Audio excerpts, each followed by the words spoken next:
Raw Truth podcasts may contain explicit, sensitive, and questionable content. The views and opinions expressed in this podcast are those of the individual podcaster and are not based on the advice of a licensed psychologist, therapist, or other medical professional. Listener discretion is strongly advised. Women's lives follow many paths, twists and turns, and choices never planned nor expected. In life, temptation, anger, depression, and loneliness can lead a good person to make a choice that they can't take back. When facing judgment and isolation, a person can feel very alone. In this podcast, you will hear stories from women who made the choice to cheat on their spouses or partners. Hear their stories. This is Raw Truth, stories of female infidelity. An anonymous and no-judgment podcast created and hosted by me, Rebecca Adams. I was an unfaithful wife. You are not alone. Hello and welcome to Raw Truth, Stories of Female Infidelity. This is Rebecca. Today we are going to continue with Jeannine's story, part 2 of 3. So if you're just tuning in for the first time, I recommend you go back and listen to part 1. You might be a little confused of where we are with part 2. I know sometimes people voice their frustrations that they would want me just to read the whole thing. But not to sound all defensive, but I record 6 podcasts a month. And when they're long stories like this, and I'm recording, it does a number on my voice. And I can already tell, because I recorded an episode before this, that my voice is getting tired. So it's best for me and for the listeners, because then they're not these long, drawn-out stories, that we listen to them, and I try not to exceed, 25 to 30 minutes per episode. So, for those who are not liking that these certain stories are in sequence, I appreciate you being here, but if it's not something that you are comfortable with, then I understand if you choose not to listen. So in part 1, Jeannine shared about her childhood and meeting her husband, Sean. She felt really connected and they were head over heels in love with each other. She appreciated that her feelings and sexual desires were a priority to him and that he was an honest man. She admitted to feeling attracted to one of her husband's friends, but it remained a fantasy for her. But once she began working, she met a guy named Cody. Their relationship was business, but as they began to work near each other, they realized a special connection. She didn't want to cheat on her husband. That was the last thing that she ever wanted to do. But with so much time spent with Cody, she felt like she was becoming vulnerable and crossed the line when they kissed. Cody was also married.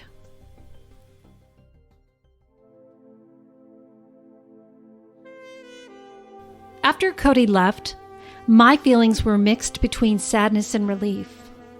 Walking past his empty desk, the old place we used to smoke, and the bar were very painful.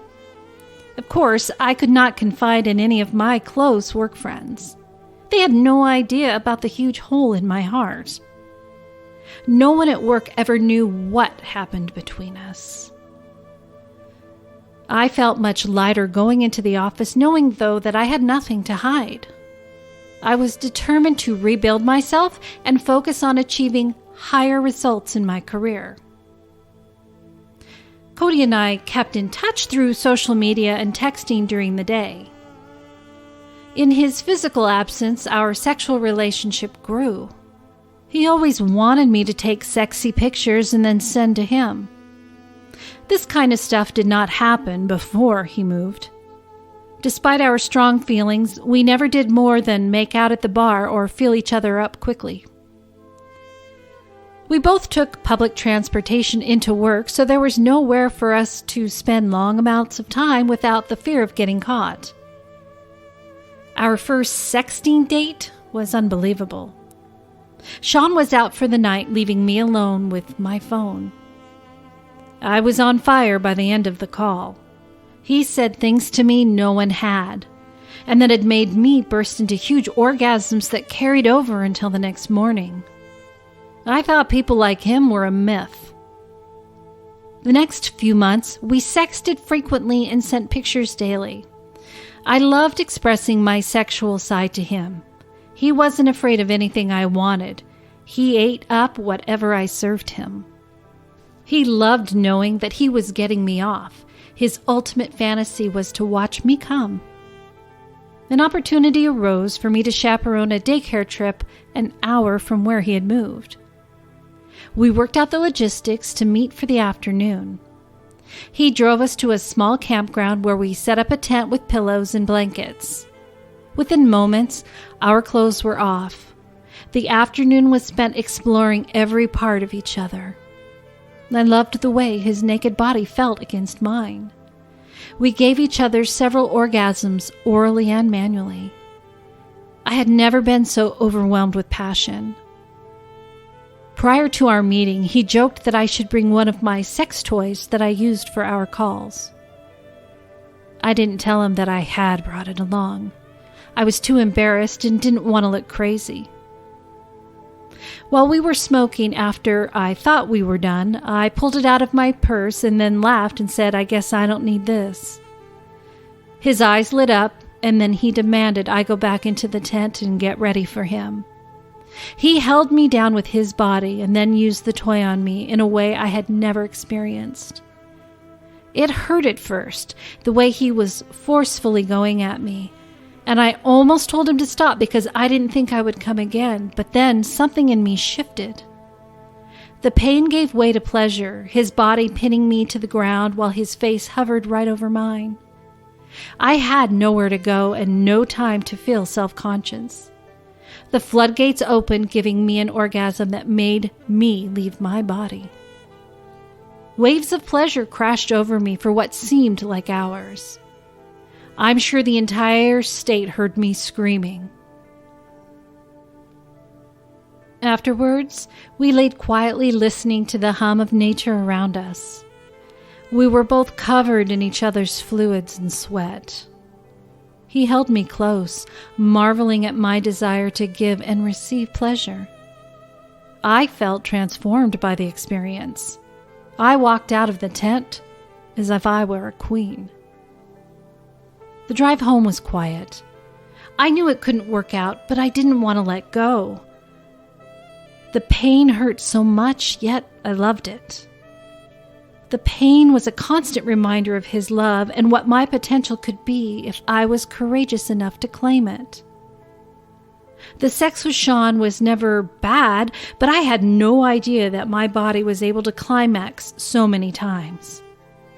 No one had ever loved me more intensely than Cody had. The months went by, we continued to sext regularly, and then I got a different job.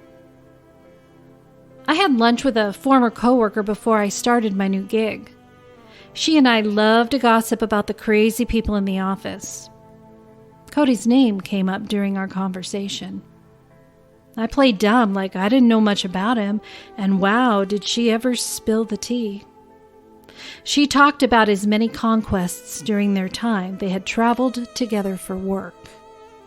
She went on to say that he had different women in every city, and then she leaned in close and asked if I could keep a secret.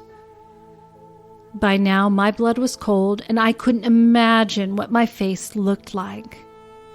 She whispered that he had a secret child, but that I could not say anything because she wasn't even supposed to know about it. I excused myself to the bathroom, ready to vomit. I wasn't necessarily upset about the women in the past or the child, more that he never told me any of it. I had risked everything, bared my soul, betrayed my vows, and he was toying with me. I was just another woman in a long line of faceless others. I suddenly wanted to see him and tear his face off. After lunch, he had sent me a silly text. I shot back telling him to stop being cute and that I needed explanations to what I had just learned. He tried to brush it off as just gossip, My lunch partner was known as a gossip. However, it was all too specific to be nothing. After a long discussion, I found out there were hyperbole, but the most important parts were true. He was crushed that it was all ending this way. He kept telling me that he never meant to hurt me and that his feelings for me were real. I was absolutely blindsided by all of it. Disillusion is what I felt about everything. How could I have been so stupid as to almost lose everything for a broken man? It was hard to feel angry with Cody because we were really not in a relationship. How could I hold expectations over someone I wasn't even supposed to be with? I couldn't express my roller coaster of emotions, and he was the one person who I thought would save me. I took solace in the fact that he was never physically out of my life. At least, I wouldn't have to see him. I turned to Sean for comfort and told myself that I was being punished for stepping out. Laying down with the dog had indeed given me fleas. Sean was right. He was the best one for me. Yes, he yelled and could not control his emotions, but at least he was honest with me. I found a little spot for Cody in the back of my heart and placed him there. I vowed that I would take my secret to the grave. I got pregnant again, and we entered a new era in our marriage. With Cody out of the way, I could focus on all the good things happening around me. I had a new job with a much bigger salary, a baby girl on the way, and a husband who said he loved me. Despite the disappointment Cody inflicted on me, he taught me that I was multi-orgasmic, something that I thought was only available to other women. All I had to do was picture Cody watching me, telling me to come, and I would orgasm instantly. Sean was amazed by my new sexual prowess. He was not able to keep up with me, but I didn't mind. I had plenty of toys and fond memories. The birth of my daughter changed so many things for me. I felt at peace that my family was complete. My body did not fail her. She was born on time with no complications. We were much better equipped the second time around for a baby. I happily got up at night to do every feeding and got up early on the weekends with the kids. I completely gave myself over to parenting, working, and being the best wife and mom that I could be. If Sean and I got into a fight, I would close my eyes imagining Cody holding me, and then I would silently thank myself for giving in even though I got burned. I used Cody's memory to escape. Sean could never make me feel the same way Cody did. It was the only power I felt I had. Cody and I kept in sporadic contact throughout the next 6 years. We had a running joke that maybe we would end up in the same nursing home. He confessed his love for me. My feelings were still there, but I kept him at arm's length. On occasion, he would ask for a picture, and then we would reminisce about the good times. I missed him so much that it was physically painful at times. There was an empty rift inside me after he left. I felt like he was the only person who saw me. A conference was scheduled bringing Cody back to town. We met at an out-of-the-way bar. It was incredible how easily we slipped back into our old selves. He had aged now, more gray than brunette, but still made my knees weak.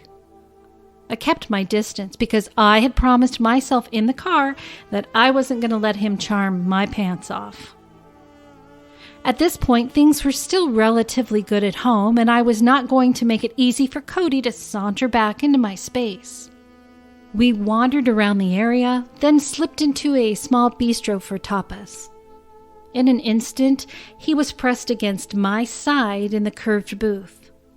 He asked if he could hug me, knowing full well I couldn't say no to him. I held off for as long as I could before surrendering to his embrace. He crushed me against him, and he inhaled into my hair and neck. I had missed the feeling of melting into him. It had been too long since I had been held tenderly. He looked at me with absolute adoration, telling me how beautiful I was, how much he missed me, how much he still thought of me. We ended up in his hotel room, but kept it peachy. The time was spent laying on the bed, kissing, wrestling, and laughing. We talked about every subject we could cram into the small amount of time we had. With him, I could give my honest feelings about matters without harshly being rebuked or subject to an hour-long lecture. We conversed, shared ideas, and even differences of opinion without judgment. 2 more years passed until I saw Cody again. In those years, I realized my marriage to Sean was deeply dysfunctional. It was clear that Sean was an alcoholic with a chronic drug habit as well. He spent close to 3 hours per day in the basement bathroom hiding from us. The kids knew that if he was in there, he was not to be bothered. They had seen him when he was angry, so they didn't push back on him. If I said anything about his time away, he would explode screaming that he was in constant pain with stomach and back issues. I kept turning a blind eye, telling myself that he was doing whatever necessary to get through the stresses of life. I also imbibed, so I felt like it was hypocritical to say anything. I just wanted him to feel better so he would be in a better mood. Unsurprisingly, I had become the default parent. The kids came and were sent to me for almost everything. I managed all the daycare, child responsibilities, and finances while working a demanding full-time job. I also made more money than him, which seemed to be a thorn in his side. I wanted to shield the kids as much as I could from his moods, so I walked on eggshells. Most of Sean's anger was directed at me, but our son bore the brunt as well. Occasionally, Sean would yell at him, reducing him to tears with his words and threatening body language. I felt like the worst mom in the world when my son confided in me that he didn't think Daddy loved him. When I saw Cody again, I was ready for action. We had fallen back into a semi-regular contact and would sext on occasion. He was in town for a conference again. We met at the hotel bar and then went right to his room. I let him ravage me however he wanted, and he told me everything I wanted to hear. Afterwards, we took a long shower, enjoying each other's bodies. I did not feel guilty at all. I knew it wasn't real with Cody, but I loved to pretend that it was. I didn't see any reason not to act on my real feelings. Sean was so checked out that I knew he wouldn't notice. We reaffirmed our nursing home pact as we parted ways. The pandemic hit the city where we lived hard. Thankfully, we were both office workers and were able to work from home. The kids were both in elementary school, kindergarten and 4th grade, and because my job is very flexible, I became the designated teacher. I was barely able to handle all of this, and then Sean became puppy crazy and brought home a sweet Vizsla puppy during summer break. The puppy, who we named Bailey, was the bright spot in an uncertain time. We all adored him, and it was my first time owning a dog, and I felt like a happy new mom again. However, I was unprepared for how much labor the sweet puppy was going to demand. The kids did not physically return to school in the fall. Instead, it was online. I was dismayed because homeschooling was incredibly taxing on my time. My daughter was put in the 1st grade and unable to keep up with the teacher, meaning I had to put all my work aside to sit with her during class time.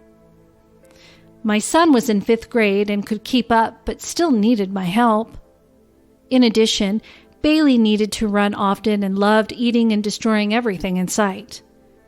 I also had to make, supervise, clean up lunch, and make sure they were doing their activities. During all of this, Sean decided to work in the basement office with a locked door. His job had a lot of meetings with tight deadlines. After he was off work, he would cook dinner, then clean up while I worked out the makeshift workspace classroom in our bedroom until it was time for bed. I also worked through most of the weekends to catch up on my work. It made me angry that my needs were always put last. Sean had a passion for the outdoors, especially fishing. We had a boat, 2 campers, and several acres of land. I'd felt so guilty about my relationship with Cody that I just let Sean do whatever he pleased. Life was easier when he wasn't around because I didn't have someone second-guessing everything I did. I took care of the kids, house, and dog while he spent hours on the water. Upon his return, he was always refreshed and in a good mood. I loved those moments because we felt like a real family. I wanted the kids to have good memories of their childhoods. After a year into the pandemic, Cody sent me a text saying he was in the hospital with COVID. The only thing he was holding on to was our memories and the chance to see my face again. I crumbled. By this point, I was so overwhelmed with all of it. On the outside, I appeared cheery, always ready to meet any challenge, but on the inside, I was dark.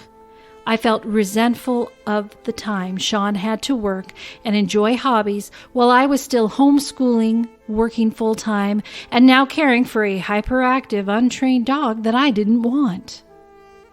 I abused substances a lot to numb myself from reality. Sean and I got along great when we were not sober. After Cody's text, I knew I had to tell Sean about what I was feeling. I was tired of Cody's presence looming over me. Neither of us were going to leave our marriages. What was the point of all of this? By now, it had been almost 10 years of secrets, and it was starting to make me sick. Despite everything with Sean, I still really wanted it to work. I thought if I came clean, that we would have a new beginning. I knew by keeping Cody around that I was neglecting Sean in our marriage. I needed him to see me, though, and to address his alcohol problem. I was scared of him and scared for him. I started therapy a few months later and laid it all out. I worked with a therapist to help me put my thoughts into words. Sean was very suspicious as to why I was in therapy. He thought our marriage was perfectly fine and did not like me sharing details of our lives with strangers. I asked if he would join me for a session so we could talk through some things while the kids were not around. He demanded I tell him what I had to say right then. I looked down without saying anything, causing him to storm off into the basement. I followed him into the laundry room, then blurted out that I had an affair. The look on his face told me to stop talking immediately. He asked if I had sex with him. When I said yes, he blew past me, then rounded on me, wanting to know who he was. I told him that the affair had happened 10 years ago with an old coworker who now lives out of state. Sean was a mixture of hurt and anger. He kept balling his fists as he struggled for words. I was too scared to say anything else. He raged out of the house and then spent a few days in a hotel. I told myself the worst part was over. But the next few weeks were awful. On one hand, I was happy that I had admitted to the affair. But I only admitted to the first part of it. I wanted to tell him why and how it happened, and the rest, but whenever I would try, he would start yelling at me about what an awful person I was, and that he had given up his whole adult life to be with me and start a family. He felt the entire past 10 years were a lie. He never would have had another child with me if he had known the truth. I sent Cody an email telling him that I had told Sean about the affair. I begged him for mercy to please let me go because losing him over and over was tearing me apart. I emphasized that I didn't regret anything that I had done and I would do it again, but that hurting everyone involved needed to stop. I really wanted to work on my marriage and that this was goodbye for real. Sean and I were starting to make a little headway when the worst part happened. He went through my phone and found the email to Cody that I had sent only weeks prior. I was getting ready to take the kids to school when I heard his angry footsteps coming up the stairs. I froze when I saw the look on his face mixed with his aggressive posture. Our daughter was standing next to me, but he didn't seem to notice her. He then shoved the phone in my face with Cody's social media profile pulled up, and then the email next to it. My blood ran cold. I started to feel weak, then the trembling started. My daughter said, "Mommy, what's wrong? Daddy, what's that on the phone?" He sneered that he wanted a divorce and then stomped back down to the basement. I took the kids to school in a daze. Normally we were all talkative in the morning, but I couldn't pretend this time. I drove as slow as I could on the way home. I sat in the driveway feeling terrified, mixed with relief that it was finally out. We were at Judgment Day in our marriage, and he has always said he would leave me if I cheated. I desperately wanted him to leave me because I knew he would never forgive me. My plan was always to get the kids through school and then tell him about Cody forcing him to leave me. I didn't want to have to tear the kids from their childhood home just because he yelled at me. At the time, his actions didn't seem abusive. I thought I had to keep taking it because that is what I vowed to do. I needed him to hate me, to detach from me. The house was quiet when I walked back in. He wasn't as angry as I expected him to be. He told me he knew that I wasn't honest with him, so that is why he went through my phone. He was in complete shock that the affair had really only ended a few weeks prior. When I tried to explain the dynamic Cody and I had, he didn't believe me. Sean reduced it all down to me being selfish, wanting to sleep with other people while he was home with the kids. He refused to be seen as a cuckold, even though that was not what was happening. I told him everything I was feeling. I was overwhelmed with the dog, homeschooling, and him always being in a bad mood or unavailable. I felt like a passenger on his journey while my ideas were left to the wayside. I was there to be a punching bag, nanny, or warm body. All I wanted was to experiment more sexually with him. I wanted him to embrace my sexuality and stop shaming me.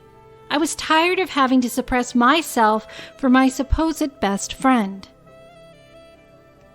He accused me of emotionally abusing him by expressing my desires. Some things were never meant to be shared between husband and wife. Every day was an uphill battle trying to repair the damage I had done. He threatened to publicly call out Cody, contact his employer and family. He threatened to take the kids from me, saying that he had all the proof he needed to take me for everything I had. He threatened to hang himself in the garage. We would go around and around in arguments that never ended. He could not understand why his version of love wasn't enough. I told him it was too much, that there was no room for me to breathe or thrive. He said if he were going to quit drinking, then I would have to swear an oath of monogamy only. He agreed to be more adventurous, but under no circumstances would he ever agree to be ethically non-monogamous. Deep down, I always knew we were going in opposite directions. His ideal life was living remotely in the woods back up north, and I am an extrovert who loves warm weather. I tried to make the changes he said he needed. The problem was he never quit drinking or escaping into the bathroom. I did not want the rest of my life to look like that. He said he wanted to forgive me. We tried counseling, and he even gave me a new engagement ring hoping for a new beginning, but he felt that I was not suffering enough. He wanted me to be in a constant state of remorse and to spend my days kissing up to him. I told him there was too much to do for me to be like that. I was already completely overwhelmed. Couldn't he see that I was already in despair? Nothing I did was enough. None of my concerns were seen as valid after what I had done. A few months later, I was emptying the garbage cans around the house and saw his office door open. He was out for the moment, so I went in to collect the trash. When I got closer to the monitor, I could see a flashing indicator that he had a new message on Facebook. The chat window was open, allowing me to see it was from another woman. It was clear they had been intimate. The language he used with her was rosy, full of hearts and rainbows. He thought of her constantly and couldn't wait to see her again. Something inside me snapped. A veil was pulled from my face, allowing me to say out loud that I was being manipulated. He would play the sad in front of the family, guilting me at every juncture, but really, he was doing just fine. I didn't care that he was talking to her. I was happy to have him distracted because it meant he spent more time away from me. I was done pretending to care. I didn't tell him that I read the message. I wanted to keep that ace in my pocket. He said he was going back to visit his hometown to help his elderly mother. I knew what was really happening, but happily played along. It was incredibly hard to manage it all during the 2.5 weeks he was gone. The dog escaped several times, the fence blew over in a storm, work was demanding, and I was doing all the cooking, shopping while getting the kids to separate schools in a big city. I looked around and realized I didn't see myself in any of it. I didn't need the house, a husband who hated me, or the stress of big city traffic. I wanted it all to end. What pushed me completely over the edge was witnessing my kids fight. My son was shouting at his younger sister while she was curled up in a ball with her hands over her ears. She was begging him to stop yelling at her, and he kept grabbing at her, telling her to listen to him. It was clear that my inaction had led him to believing Sean and I's behavior was normal. My son had a hard time controlling his temper and often yelled at his friends. My daughter let insults go unanswered and would disappear into her room or just cling to me. I felt like a hypocrite for telling them to treat each other with kindness while their dad is treating me like crap. I will return in 1 week with the conclusion of Jeannine's story. Thank you so much for being here today. On Raw Truth Stories of Female Infidelity, I share stories of women who have been unfaithful to their spouse or partner.